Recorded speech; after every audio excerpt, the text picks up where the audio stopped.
제가 임상에서 보면은요, 사회에서 만나는 사람과의 관계는 가족, 특히 부모와의 관계의 반복인 경우가 참 많습니다.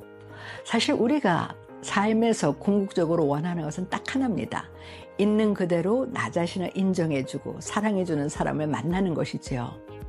그런데 가족들과 이런 경험을 하게 되면은 사회에 나가서도 자기 자신에 대해서 어느 광고 카피처럼 흔들리지 않는 편안함, 즉 건강한 자긍심, 자기 신뢰의 감정을 쌓아나갈 수 있습니다. 그런 가족이 되기 위해서 꼭 필요한 요소들, 저는 영어의 알파벳의 L로 시작하는 단어로 정리해 보았습니다. 안녕하세요. 양창수입니다. 제가 지난 시간까지는요, 가족이 원수가 되는 이유 10가지를 말씀드렸는데요. 그러면 그런 관계가 아닌 건강한 가족 관계를 하기 위해서는 어떻게 해야 할지 말씀드리겠습니다. 저는 우리가 살아가는 과정을 나만의 집을 짓는 과정에 비유해서 말씀드리곤 하는데요. 집을 지을 때 가장 중요한 것이 기초공사입니다. 집터를 다지는 과정인데요. 이 기초공사가 잘 되면 웬만한 지진에도 흔들리지 않는 아주 멋진 튼튼한 집을 지을 수 있습니다. 하지만 기초공사가 부실하면은요, 아무리 멋진 집을 지어도 약간의 충격만 주어져도 흔들리지요. 그 기초공사에 해당하는 것이 바로 나라는 사람이 어떤 사람인지 아는 것인데요. 사실 어릴 때는 내가 누구인지 잘 몰라요. 그러니까 주위의 평가가 중요하지요. 가족이나 친구나 선생님이 나를 소중한 사람으로 인정해주고 수용해주면은 우리는 내가 사랑받을 가치가 있는 귀한 사람이구나. 내가 참 괜찮은 사람이구나 하는 건강한 자긍심 그리고 건강한 자기 신뢰를 갖게 됩니다.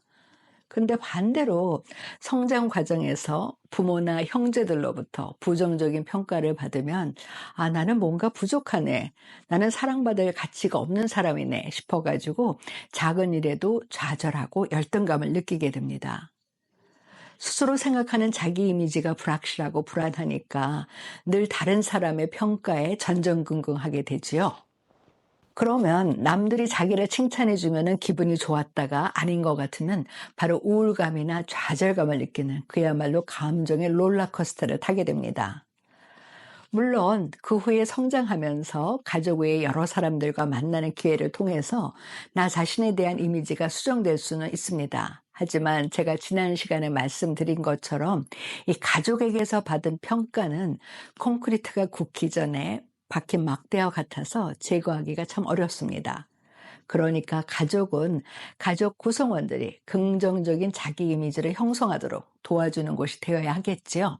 그런 가족이 되기 위해서 꼭 필요한 요소들, 저는 영어의 알파벳의 L로 시작하는 단어로 정리해 보았습니다. 첫 번째는요, 있는 그대로 수용해주는 사랑입니다. love인데요. 사실 우리가 삶에서 궁극적으로 원하는 것은 딱 하나입니다. 있는 그대로 나 자신을 인정해주고 사랑해주는 사람을 만나는 것이지요. 그런데 가족들과 이런 경험을 하게 되면은 사회에 나가서도 자기 자신에 대해서 어느 광고 카피처럼 흔들리지 않는 편안함, 즉 건강한 자긍심, 자기 신뢰의 감정을 쌓아나갈 수 있습니다. 그런데 가족 안에서 이런 경험을 하지 못하면 표면적으로는 인간관계를 잘하는 것 같지만 내면으로는 사람들이 내 진짜 모습을 알고 나를 싫어하면 어떻게 하지? 하는 마음으로 친밀한 관계를 맺는 것을 두려워합니다. 적절한 자기 주장이나 거절하는 것도 두려워하지요. 어느 분이 사회적인 관계는 잘하는데 친구 관계나 이성 관계와 같은 친밀한 관계는 못한다는 문제로 찾아왔어요. 어릴 때부터 늘 부모한테 넌 도대체 할 줄 아는 게 뭐니? 내가 너한테 투자한 게 얼만데 그 정도밖에 못해? 하는 말을 듣고 자랐다고 하더군요. 상담을 해보니까 누구를 만나든 자기 부모가 자신을 비난한 것처럼 나의 진짜 모습을 알면 자기를 싫어할 것이라는 이 거부 불안이 너무 높았습니다. 어른이 되어서도 어릴 때 부모에게서 받은 평가에서 자유롭지 못하고 있었던 것이지요. 제가 임상에서 보면은요, 사회에서 만나는 사람과의 관계는 가족, 특히 부모와의 관계의 반복인 경우가 참 많습니다. 예를 들어서 발표본으로 상담을 원하는 경우에 상담을 해보면 엄격한 부모 밑에서 성장하면서 자기 의사표현을 해본 경험이 없는 경우가 참 많아요. 이런 분들은 상사와의 관계에서도 부모가 연상되니까 불필요하게 긴장하는 모습을 보입니다. 부모가 형제 자매 간에 경쟁심을 조장하는 가정에서 자라면은요, 사회에서 만나는 모든 사람에 대해서도 경쟁적인 태도를 취합니다.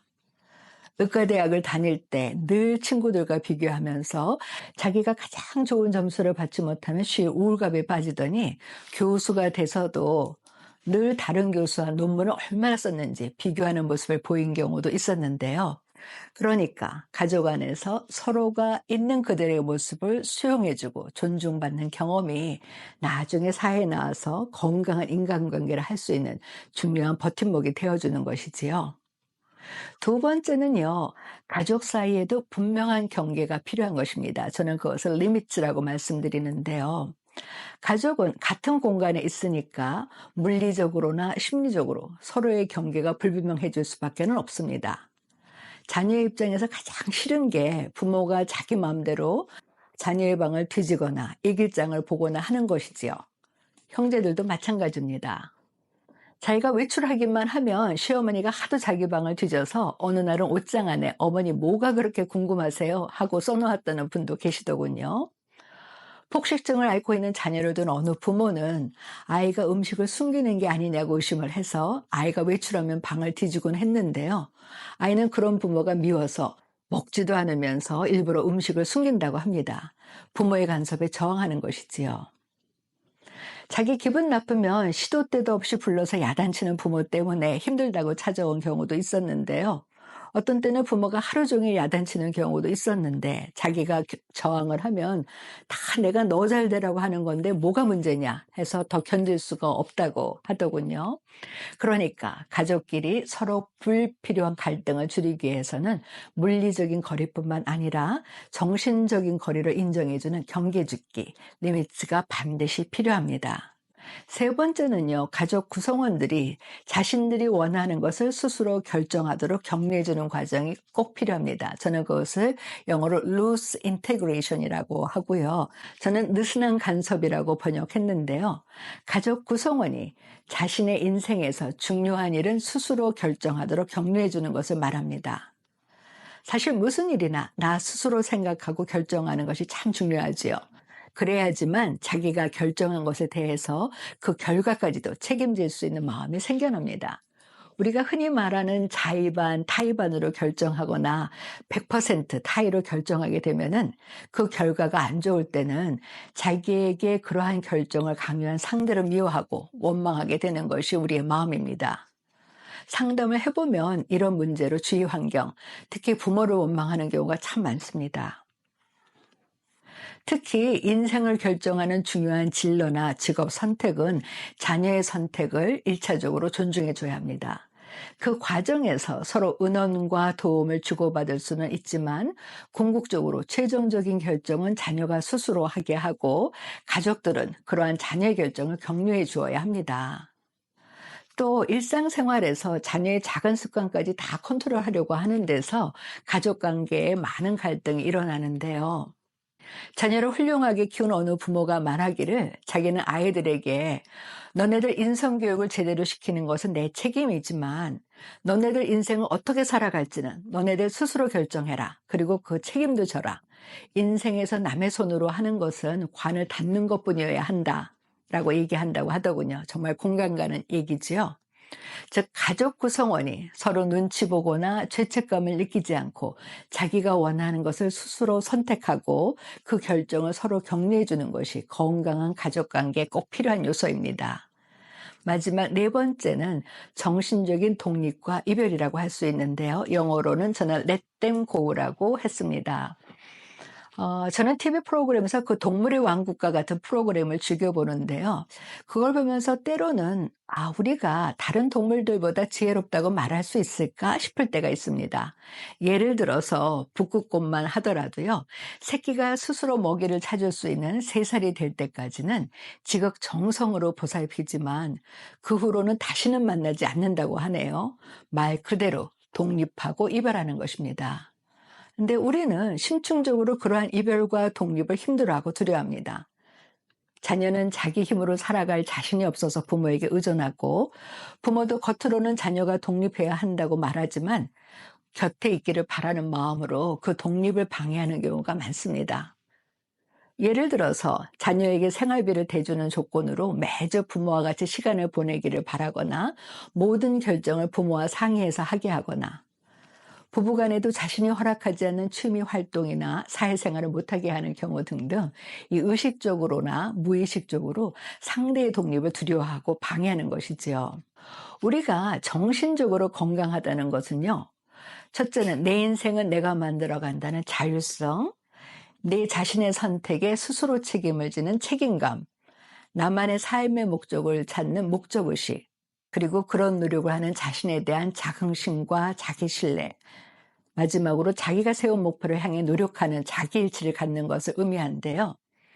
가족 구성원 모두 이런 자율성을 키워나갈 수 있도록 격려해 주는 것이 건강한 가족관계입니다. 나무를 키워보면요, 옆에 나뭇잎과 가까운 것부터 가장 먼저 시드는 것을 볼 수 있는데요. 가족이라고 해서 서로 지나치게 간섭하고 적정한 물리적인 거리나 심리적인 거리를 두지 못하면 마치 붙어 있는 나뭇잎이 먼저 시들듯이 서로가 성장할 수 있는 기회를 갖기 어렵죠. 그러니까 건강한 가족 관계를 만들기 위해서는 제가 말씀드린 네 가지, love, 사랑, 그다음에 limits, 경계선 인정하기, loose integration, 느슨한 간섭, 그리고 정신적인 독립과 이별, let them go가 꼭 필요합니다. 감사합니다.